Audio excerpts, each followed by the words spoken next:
Yes, sir. Yes, it is. Here we are, Mark. Welcome back, everybody. Howdy. I'm Trey Crowder. That's Mark Agee. This is Evening Skews. Today is Tuesday, August 11th. And as everybody knows, the big news of the day, we got a VP candidate, Kamala Harris. Joe Biden finally made it official. And that's great. We're going to get heavily into it. But it kind of put us in a bit of a predicament here at the Skews because, as any loyal watchers and listeners know, we like to start out with the latest in American dumbassery. A dumbass headline from the day is how we prefer to get started, and so far that's not been a problem at all. There's so much of it to sift through. But the obvious headline of the moment today is one that I would classify as the opposite of dumb. More on that in a minute.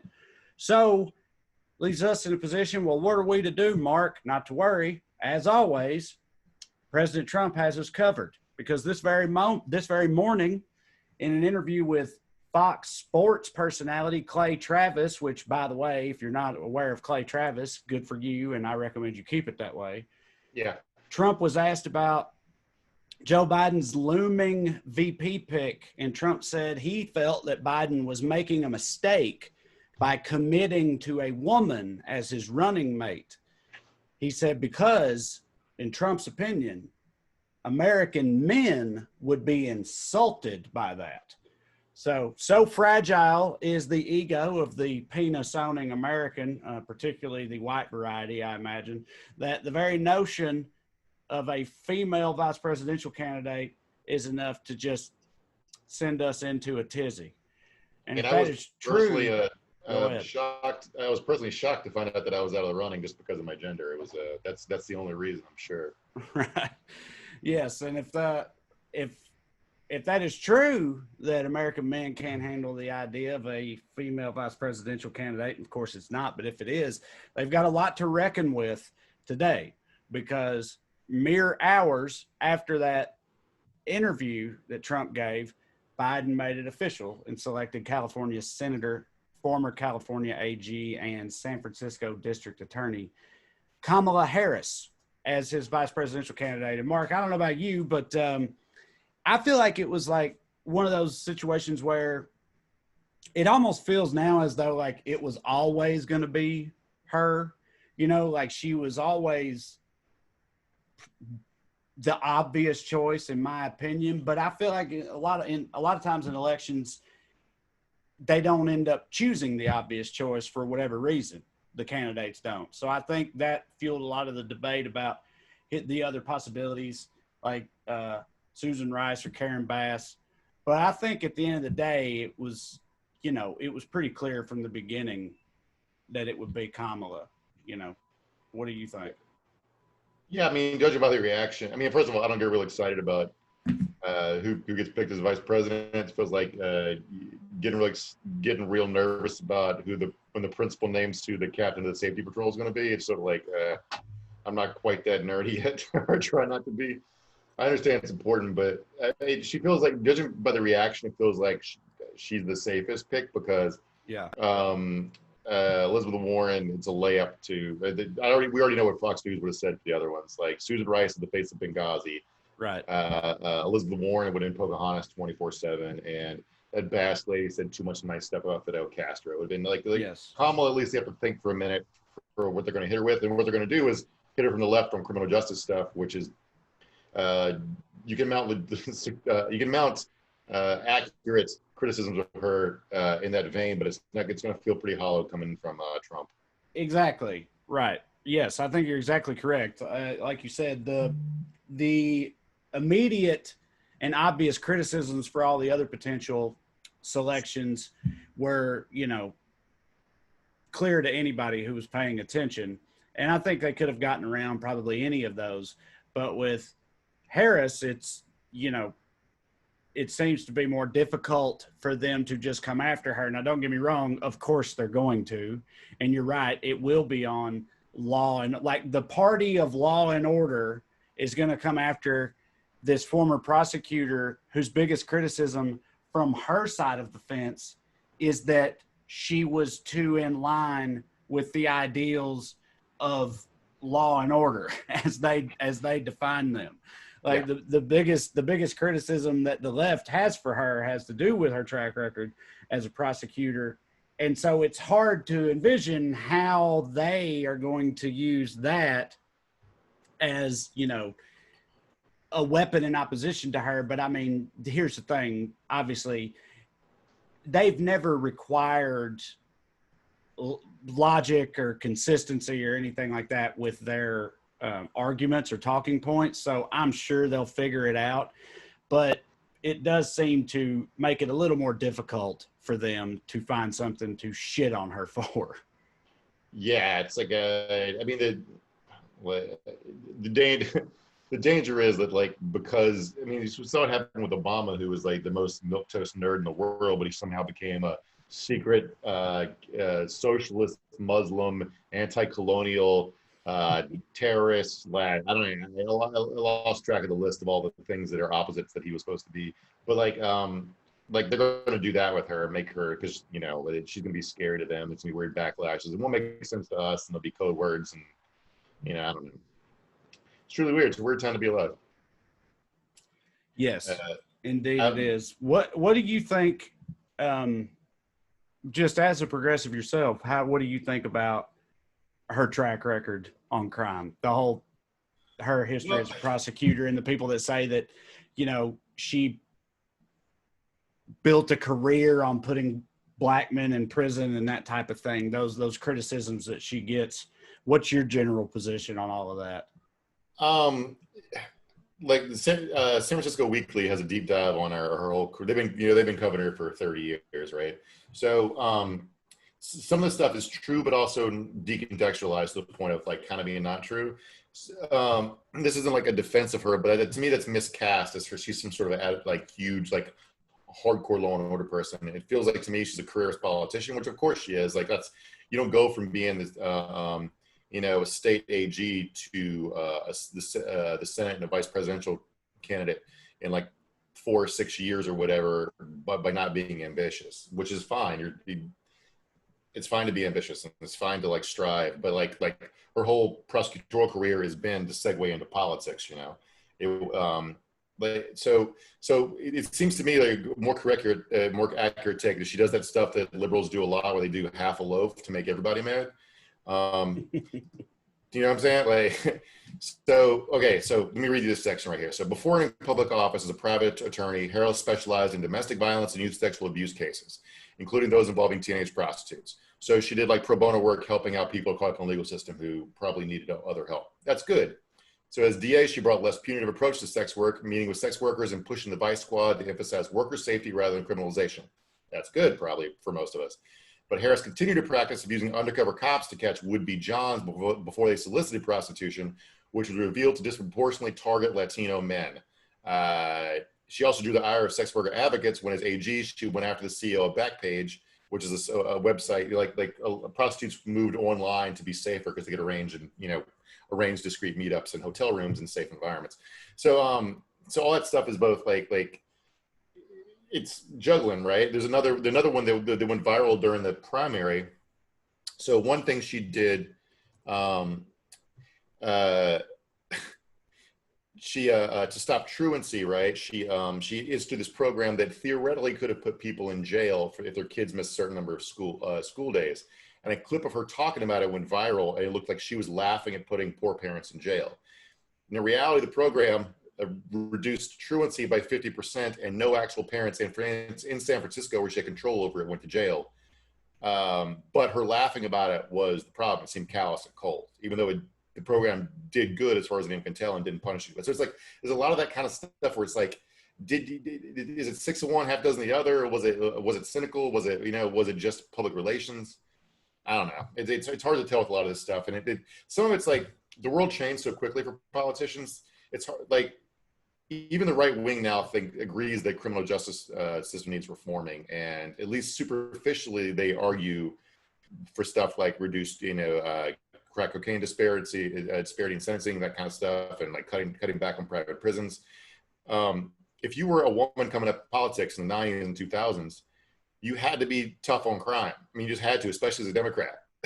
Right. So if you wanted to survive and be careerist as she was, like she could have, the argument is like, well, if you have actual principles, it's not, then those be your guiding lights. But the thing is, you don't last long in politics with actual hardcore principles. And so you end up doing stuff like she did, which was be personally against the death penalty, but be appealing to execute a guy when California banned the death penalty because her constituents want it, and tried to play out both sides of your mouth. Like she did stuff like that, which is, I don't know, maybe that's what you have to do. I don't know. Well, like you said, I mean, that's just like chapter one of a career politician's playbook, is trying to toe that line and talk out of both sides of your mouth. That's just kind of how it works. And that's gross, but it's just kind of how the art, being a career politician goes. It's also real quick, Tanya Cartmill Saliba said, shit, and the comment just disappeared into the ether, but it was said nobody ever talks about a man being too ambitious. Yeah. Like, what the fuck? And I'm paraphrasing now because I lost it, but I would like to see an ambitious woman being openly ambitious in public and trying to make shit happen, because it seems like a bullshit criticism to me that never gets levied at men, which I feel like that's pretty accurate. Yeah, I mean, also like these criticisms about being two-faced or whatever, which is essentially what people are going to hit her with, is like women get hit with that more too. I mean, it goes back to fucking Eve. She got the rap for the apple.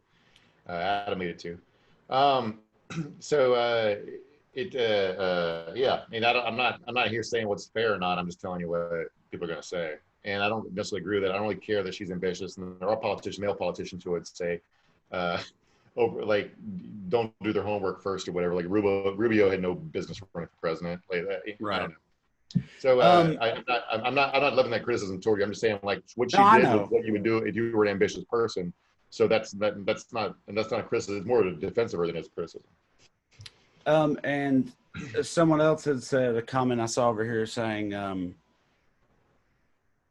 that they didn't think that the black community was going to be as supportive as Kamala as I'm acting like her, as we are indicating right now, because of her history and her track record. And I mean, I don't know, I guess we'll see, but like, I know that that letter, Joe Biden got that open letter sent to him by a big collection of black leaders, and they, entertainers and politicians, just successful black Americans, sent this letter to Joe Biden basically saying, if you don't pick a black running mate, and a black woman specifically, I assume because he'd already said it's gonna be a woman. So they said, if it's not a black woman, then you are in danger of losing the black vote that you seem to be taking for granted. And there were a lot of op-eds and stuff written about how his VP selection could end up being his biggest racial gaffe yet if it wasn't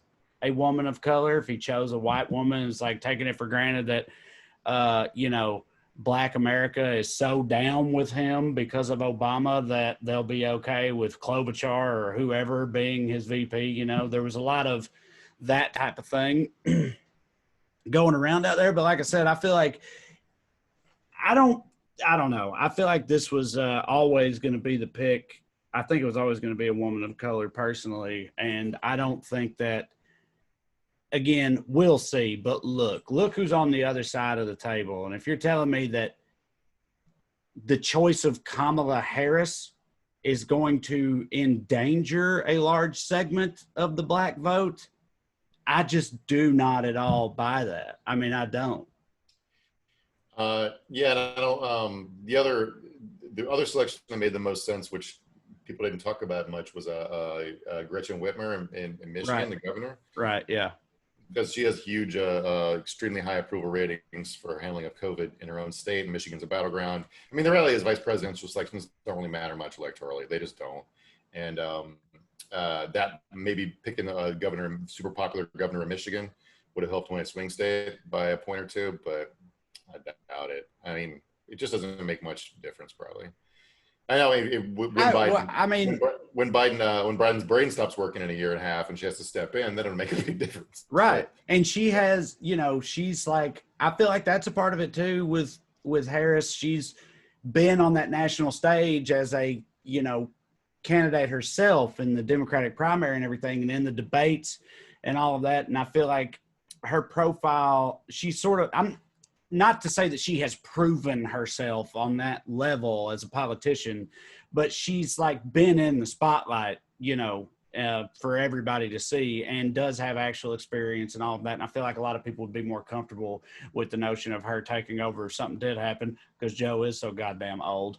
But speaking of which, that's another thing that people have brought up a lot, and I understand why. In those debates, the Democratic primary debates, Kamala Harris went after Joe Biden a lot, frequently and ferociously over his track record on race, talking about the busing and segregation, his all, you know, bringing up old shit, Mark, which is fine. But like, you know, his track record for back in the day with and his crime bill and all of this stuff that is not seen in a positive light in terms of race relations in 2020. And Kamala Harris was the person who was really going after Biden for that in the debates. And I guess that was part of why a lot of people thought, like, oh, I don't know if it's going to be her. It's acrimonious between the two of them. Everybody saw that. Everybody knows how that went. But when asked about that and the selection, Biden said, I want the person who questions me on matters of race. And when she was doing it at the time, I didn't think that he handled it the way he should have, which is to say, like, I feel like he should have just owned up to it and apologized and said, look, a lot of shit has changed. I have changed. Times have changed. If I could go back and do that differently, of course I would, but I can't. But I'm going to do better moving forward. You know, I felt like that's the approach to take, and he never did, you know, that I saw in the debates. But still, I feel like that viewpoint or that reaction to those questions from Biden, like, oh, that's exactly what I want, is that type of thing. I feel like that is savvy, and that's what you want to hear, because it's the exact. Imagine Donald Trump ever saying something like that about even a fellow member of his own party. You know, I want the person who challenges me or questions me or whatever. It's the exact opposite with Trump. If you dare to even suggest anything in opposition to him, you get fired immediately, and they go down to the next dipshit on the list, you know? So I feel like that's an encouraging response. Yeah, it would be a good quality to have in a president. But also, like, what I remember from that debate takeaway was she hit him hard over busing and did the whole "I was that little girl" thing, and then quietly after the debate had to concede that she had the same position on busing that he did. Well, ain't that just the way? I mean, busing's horrendously unpopular, man. Nobody wants their kid to ride an hour and 45 minutes to go to a school across town. I mean, there's racialized aspects to it, obviously, as well, but those policies backfired horribly in the 70s, and we got Reagan for it. So, all right, let me ask you about this. Mike Pence. There's supposed to be a vice presidential debate. The first one scheduled for October 7th.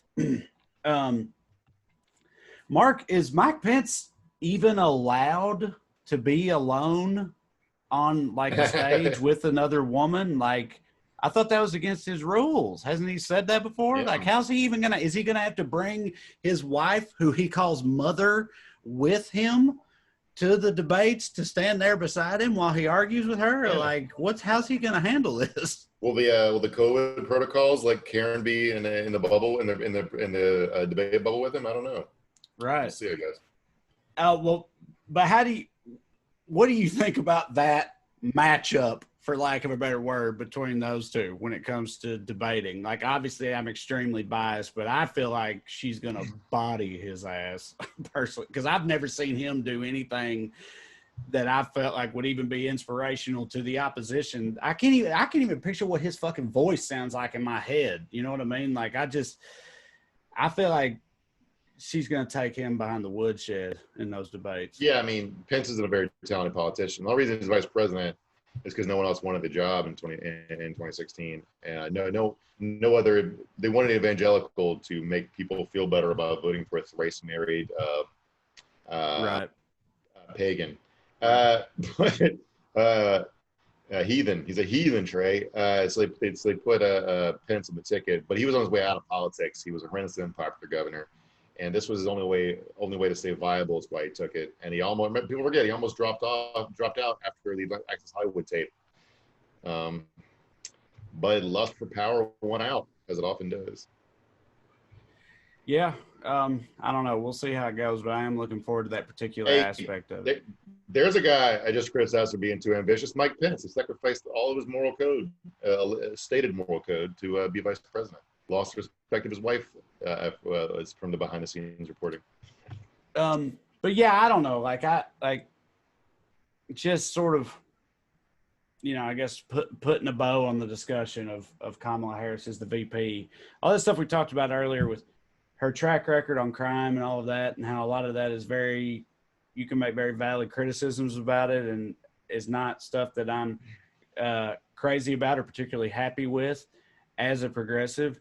But still, I don't know. You have to take, like you were saying all that about her being a politician and just the reality of the situation. And I think you have to take a more nuanced approach to it personally, because here's the thing, and I've said this in a lot of other avenues and talking about other situations, but I think it's true. Like, one thing that annoys the shit out of me about the left in America is our propensity for ripping each other apart. Like, we don't even need the right to tear us apart. We do it ourselves with pleasure, because of the standards we have, which I think in a vacuum is that's a good thing, but it can become too much too quickly. Like, you could say what you want about the other side, and I've said a lot and will continue to do so, but them motherfuckers stick together. And I don't think we should do it to the degree that they do, but I think we could stand to have a little bit more of that particular dynamic, because that's why they fucking win. You know what I mean? Liberals tend to be never satisfied with any given candidate because they nitpick the shit out of them. And I'm not, again, the criticisms of her prosecutorial background are valid. I'm not saying they're not, but I am saying, you ain't going to find nobody fucking perfect in this arena that we are all living in right now, politically, in this country. That's just never going to happen. And if you just, if your political philosophy is to just cast aside every candidate that doesn't completely 100% check every single box that you personally have as a voter, you ain't ever going to win a goddamn thing. And I want to win. Winning is what matters at the end of the day. So I just feel like we're going to have to get over that shit to a certain degree. Winning is good if you actually exercise the power that you get from it. The problem is liberals too often don't actually exercise the power they have. Right. But that's another problem. Because they just want it's like, why would I trade political capital to accomplish an objective? It's like, motherfucker, that's the whole point of winning the election. Right. But there's also the there's two things. One, stuff's so screwed up that you can't be alive and not be complicit, right? I got an iPhone here built by a child. If you had a chocolate bar today, you contributed to a child slavery problem. If you had shrimp today, shrimp has slavery in a supply chain problem. Sorry, my doorbell just rang. Now my dog's barking. There's no way to be a prosecutor and not have put innocent people in jail or screwed up people's lives who didn't deserve it. Even if you tried your best. When people accuse number is not quite always trying their best. So that's one thing. But also Noam Chomsky had this thing today that was pretty interesting, and he came down pretty much on agreeing with us. It was just liberals think of elections as the sole political events. They go back to their lives in between. There was leftist. You vote for the candidate, and then you spend the 4 years in between harassing the shit out of them to move them in your direction. You keep doing the protests, keep doing the organizing or whatever. So you can Biden and Harris not being perfect candidates is not a reason not to elect them. It is a reason to harass the shit out of them once they're in office. 100%. Yes. To be clear, we can and should continue to hold our own people accountable. And when they do something that, is not in line with progressive ideals or is disappointing or whatever, then they should be called out on that. That should keep happening as long as at the end of the day, you fucking show up at the polls, you know, and vote for the right person. Because I mean, I'm sure you could pick certain races to prove me wrong about what I'm about to say, but generally speaking, usually the alternative is worse. Whatever you are pissed off at the progressive candidate for, not supporting them, the alternative is shittier. Trey, in my head, when just now when you said certain races are better than others, I was gearing up. No, certain campaigns, certain political races are better. Oh, electoral race. Okay, I was like, oh man, Trey's about to do a heel turn to end on heel turn. Let's be honest about the races, y'all. Oh, well. I'm glad you pointed out that I said that. Another thing, and I want you to go in on this topic, but another thing that this story brings to mind is that it's not just one person. Like it's not just Joe Biden that you're supporting, and it's also not just Joe Biden and now Kamala Harris. It's really a whole like team. It's a whole regime. And way down the line or way down the ticket, when you look at it, those positions can still be insane and are insanely important. The judges, cabinet members, and those types of positions, all of that is affected by who you vote for at the top level, right? And we spend all day like making fun of shit Trump says or tweets, and he participates in it too. Like he's still arguing about his stupid mental acuity test a month later or whatever. That's been going on 6 months actually. But but down the line, the worst things the administration are doing is stuff he doesn't even know about. Right. Right. So for example, the current labor secretary, Eugene Scalia, the son of Antonin Scalia, former Supreme Court justice. He's a real piece of shit, right, Mark?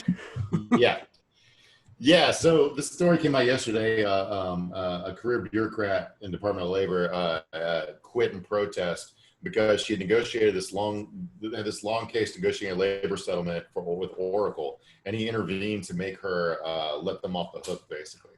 And they've been doing shit so basically 10 years from now, we're going to find out that employee can't sue Purdue Chicken for cutting his head off because of some rule change the Labor Department made in the Trump administration. And it's going to be like that for a long time.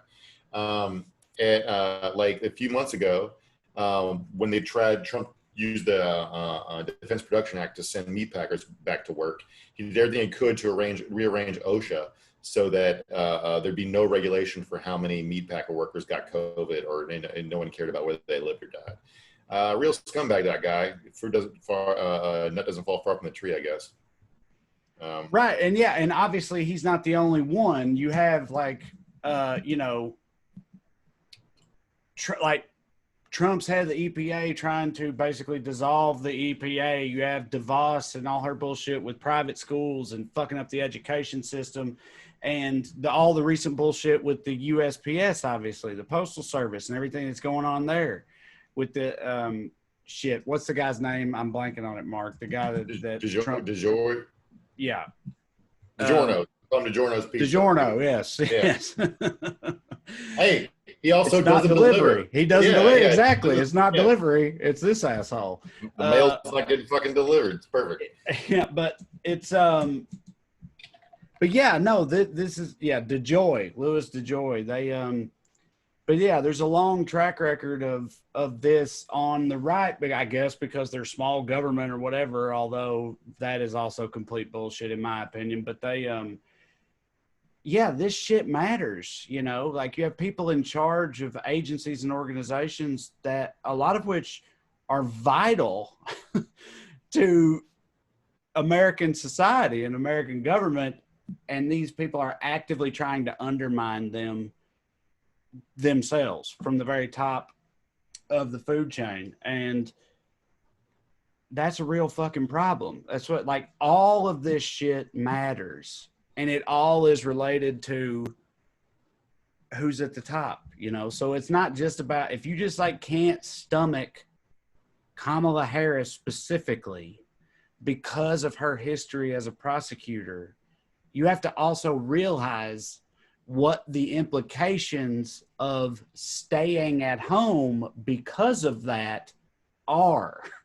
And it has so much more to do than just with who's sitting behind the desk in the Oval Office. I mean, the current people in the current Republican Party is so full of like cynical ghouls with no actual principles. Like, there's no small government reason to not have a post office. Right. The post office is in the Constitution. Like literally, the government that was formed by a couple dozen dudes in wigs. Imagine a functioning post office working. It's not a big government problem. It's not socialist. It's the mail. It's being able to put a letter in a birthday card to your mom in your mailbox and have it show up at her house. That's it. It's not ideological, but if they can strip it for parts and make $6, they'll do it, even if it makes everyone's life worse.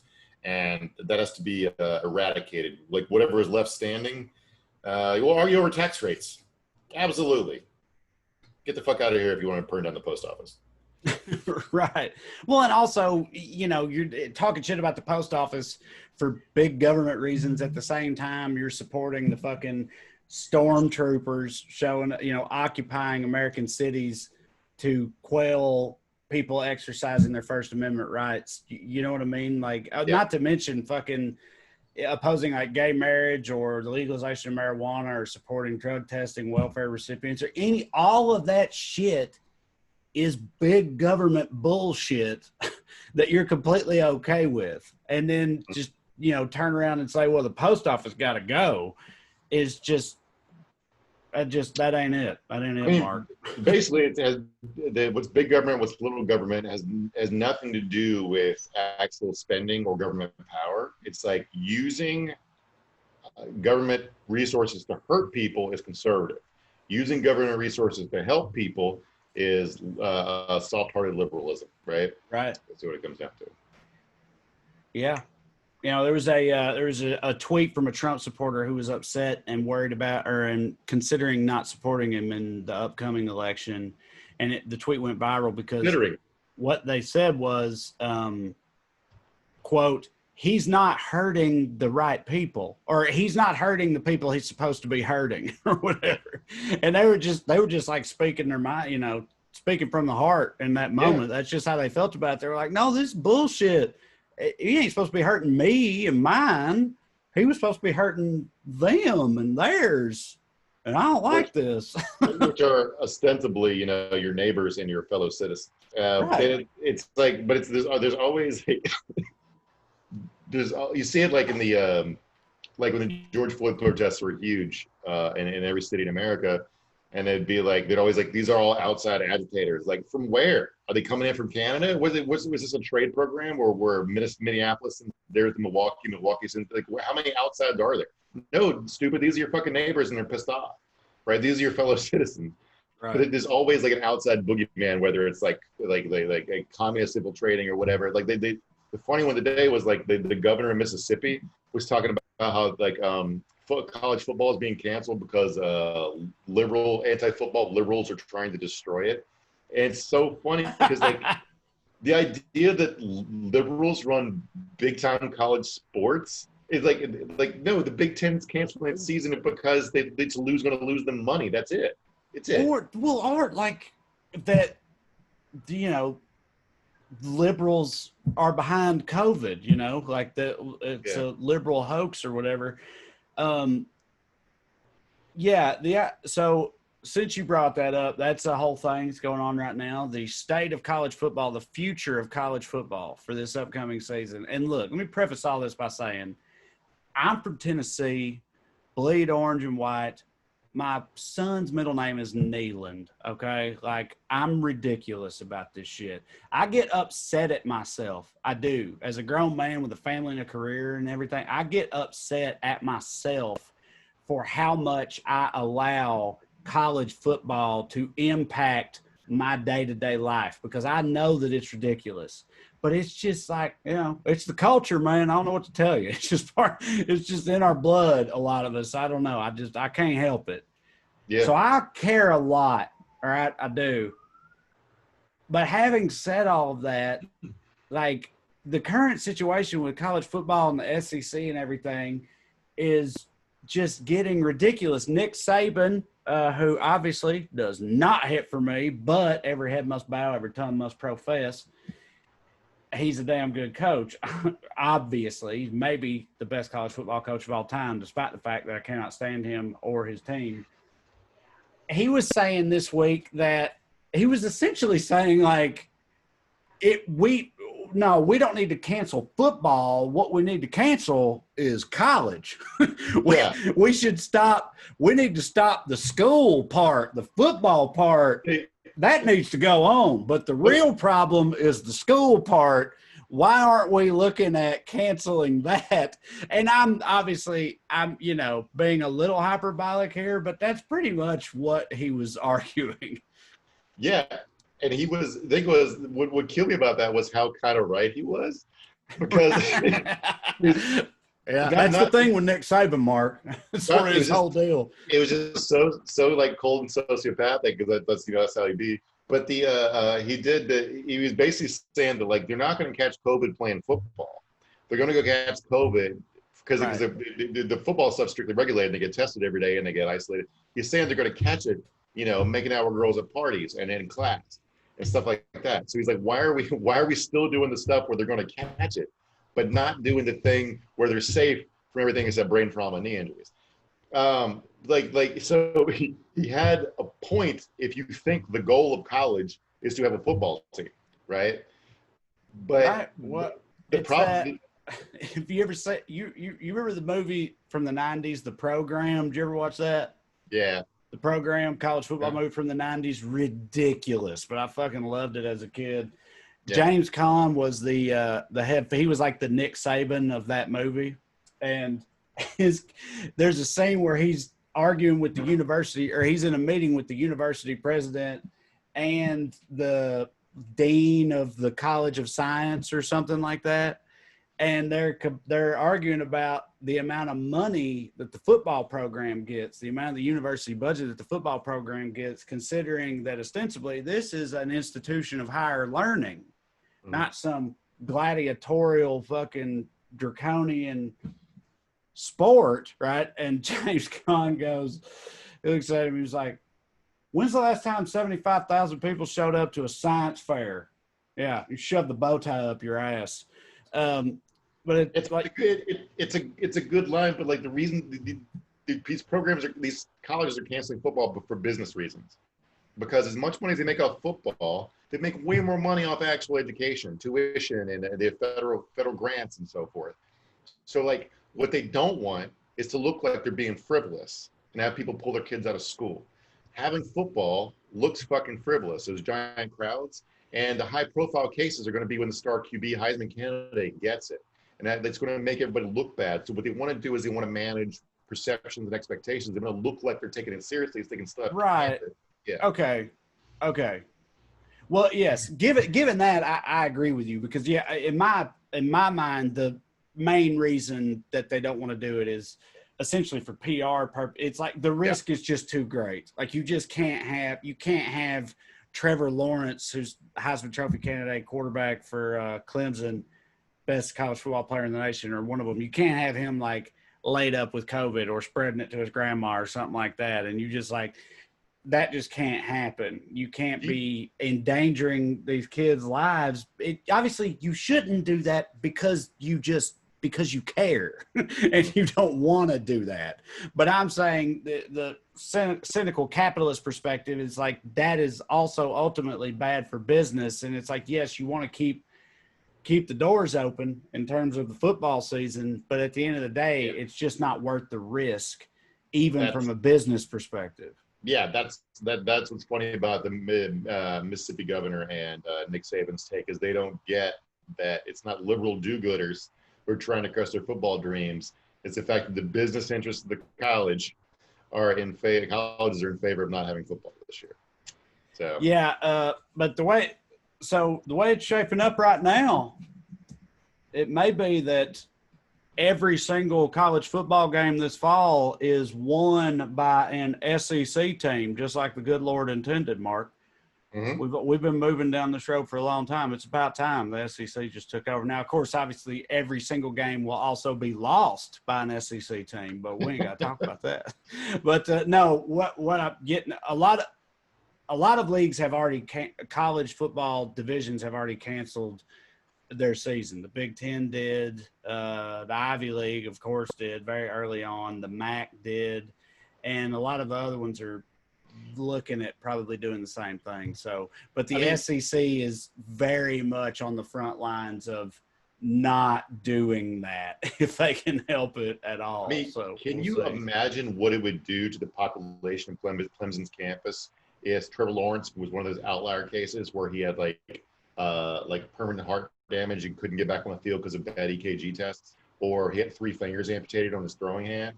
Like, every kid would be pulled out of class so goddamn fast. It would be a nightmare for that school, and they would get their ass sued off because if 80,000 people in the stands watching a guy about to lose 3 fingers play football, come on, man, it's untenable.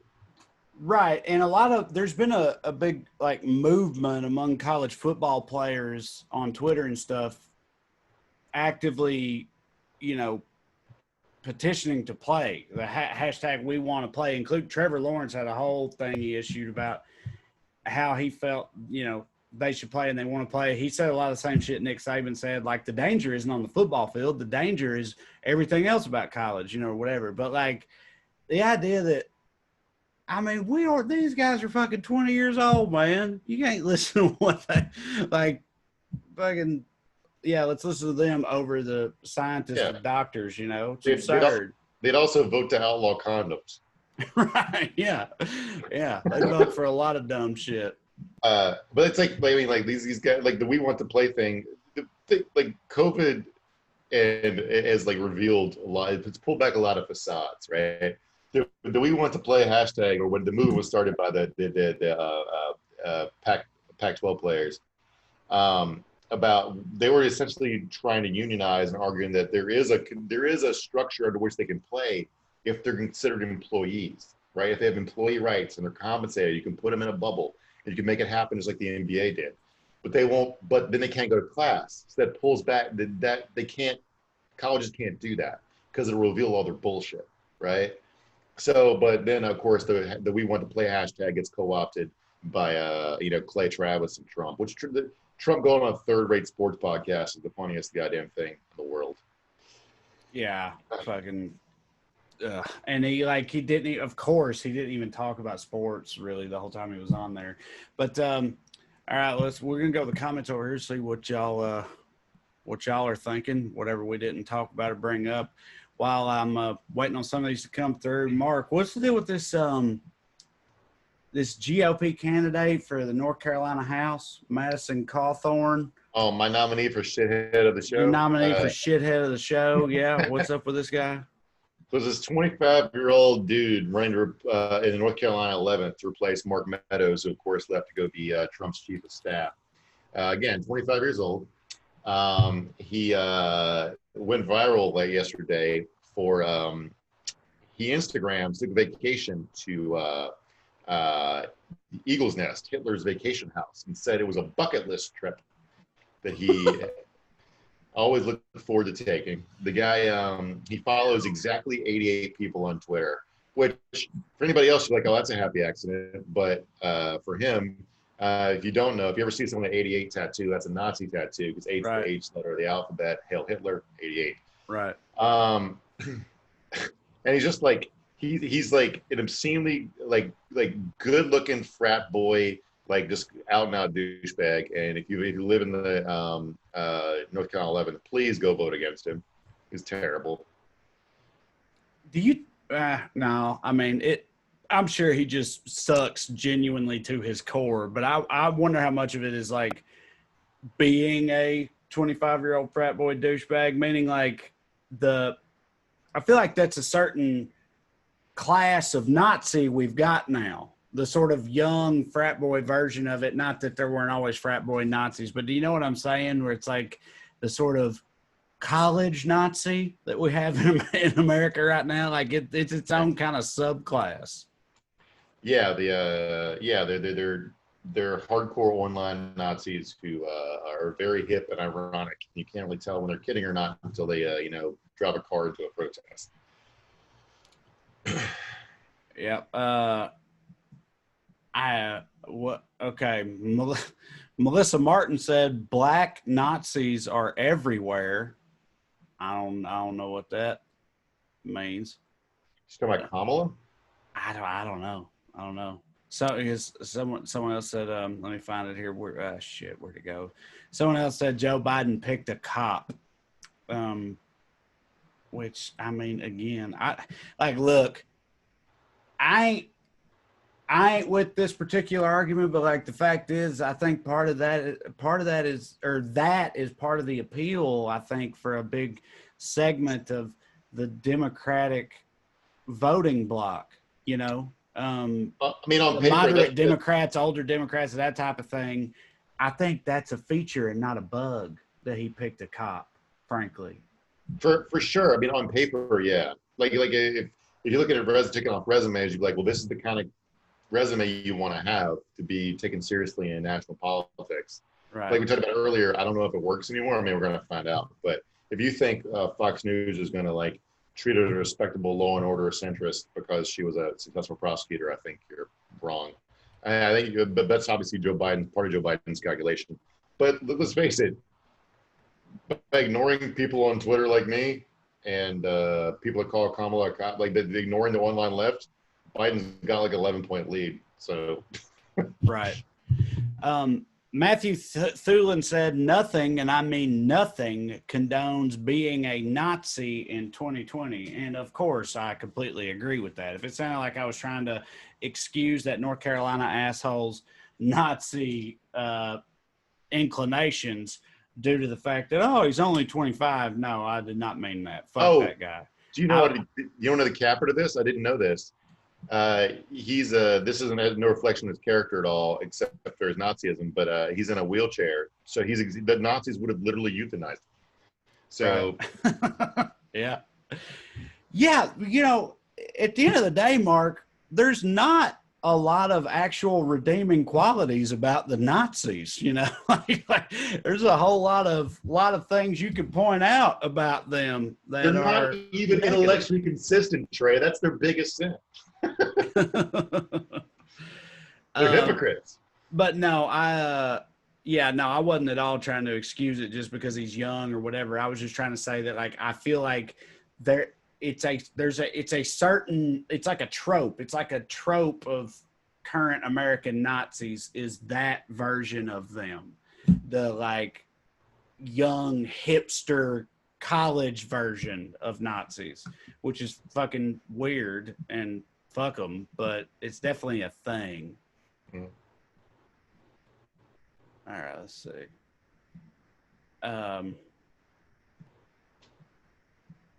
Sorry. Bubba Husky said Nazis and fucking boat shoes. And I know, Bubba, tell me about it, buddy. But yeah, they're out here. That's most of them now. Right, yeah. Caitlin Eileen said, great candidates evolve. That's why Kamala, I keep saying her fucking name wrong. That's why Kamala is a great choice. I agree. The sentiment of good candidates evolve, I completely agree with that. I don't really go in for this whole idea of even what she did to Biden in the debates. It's like I was saying earlier, like, yeah, I know he had some regrettable shit in his past, but he's been around a long time and a lot of shit's happened to him and to the country since then. And if he has genuinely come around on all of that, should that not matter? Should we not give a fuck because of the shit that he did early in his career? Like, I just don't buy into that. What matters to me is what you're about right now, not what you did 20 years ago. I mean, there is, like you're talking about earlier about how, like, how the dynamics, the inter-party dynamics of left versus centrist and the right wing. Like literally right now, you have pretty much all of American Christianity, at least evangelicals tolerating a guy who would eat a baby with a knife and fork if you put some McDonald's special sauce on it, because they want to appoint, because he's appointing judges that they think will lead to fewer abortions, right? Whereas if there was a leader who could give us institute socialized medicine and police reform, we would vote them out of office if they found out they once threw a house slipper at a maid. You know, right? And so it's hard to figure out how to operate in that environment. I don't know. There's nothing wrong with asking people to be better, which is like if you're gonna, like I said earlier, if you're gonna bug Kamala to improve her views and her platform, that's good. If you're gonna like say I'm gonna sit the election out because in 2007 she put a single mom in jail, I'd be like, the alternative is going to end up with a lot more single moms in jail. So. Diane Russo said, "Gentlemen, this is history. A woman of color is on the ballot for the first time. My mother couldn't even vote when she was born, and no baby can vote, but I know what you mean. When she was born, it wasn't legal for a woman to lives vote. Out here trying to give babies the right to vote." Right. Yeah. But no, you're right. That's also a valid point that I feel like almost gets kind of overlooked because of, so many other factors. But yeah, just the sheer fact that go back to your papaw when he was your age now or whatever, and tell him that a half black, half South Asian woman is going to be the nominee for vice president in the upcoming presidential election in the United States of America, and he would have told you you're out of your goddamn mind, and probably also have told you that you need to do something to fix that because that's a huge problem because they were all assholes back then. But yes, I mean, just the sheer fact of, her position, her nomination is indicative of progress, absolutely, from a macro view. I like our go-to for what our great-grandparents would be shocked by is that we had a black president, as opposed to you can watch literally millions of hours of pornography on your telephone. You're right. Yeah. I think that would occupy them for a little while before they got to the black president. Diane Russo, same one I quoted a minute ago, but I left the last part out because I lost the comment, reiterated, shatter the glass ceiling. So yes, I left that part out, not on purpose. I just, as always, y'all know me. It's hard for my slow ass to keep up with these comments over here. I know it's a good day for a lot of people, but can we call it shattering the glass ceiling when she actually takes office? Because that feels like more important. That's you got that right. Ross Jacobs has said, I truly believe that Harris and Biden are both ultimately good people at their core, and you can't say the same for Trump. I agree with that completely. Like when it comes to, we were talking on the last episode about their different gaffes, Trump and Biden, that they both had, and their slips of the tongue that they're both prone to and everything. And I'm so extremely biased, but I really do believe though that there's a huge difference between the two in that, like, Biden, even most of his like worst slips of the tongue, I felt like I've seen them, and in my head I've gone, okay, I know what he was trying to say, and he really fucked it up, and it is very unfortunate the way it came out, but I know what he was trying to get at, and it's not, it's really not that bad, or it might even be something that I agree with, right? Versus Trump, which is, that's not even remotely true. Like, he says all kinds of dumb, terrible, incoherent shit. And half the time what he really means, if he even knows what he means, is even worse. Like, the shit behind what actually comes out of their mouths is not comparable, in my opinion. I feel like that should be a factor. Biden's nonsense is like jibberty jabber skipper. Back in my day, we played Kalamazoo on the dibbity boo. Like, and Trump is like, we gotta put the Malaysians in camps. It's like it's not remotely comparable. Right. Yes, they're not comparable. I feel like, and again, obviously, I'm biased because I'm on the left, and I acknowledge my own biases where this is concerned. But that's how I feel about sort of that whole idea of like enlightened centrism in general. Do you know what I mean? Like the whole like both sides argument. It's like, okay, yes, there are shitheads on both sides. Of course, that is true. That would be true of almost any dichotomy you laid out. But like, one side of shitheads is worse than the other one. It's not, it's a false equivalency. Only one wants you dead. It's like would you rather have your house like have a few great daddy long legs or scorpions? It's like neither one's pleasant. There's a dividing line. Right. Aaron, some people have brought up over here to all Democrats that are saying Harris is a cop, Biden picked a cop, Kamala Harris is a cop, that whole argument, again, just like we were just saying, okay, fine. But Trump has super secret cops that he's actively deploying against the federal or the American people right now. You know what I mean? Like, at the end of the day, this shit is binary. I know. I wish that wasn't true also. That I think there's a lot of flaws with the two-party system, and I wish we had more genuinely viable options, but we don't. And in this election particularly, there's two options. It's going to be one or the other.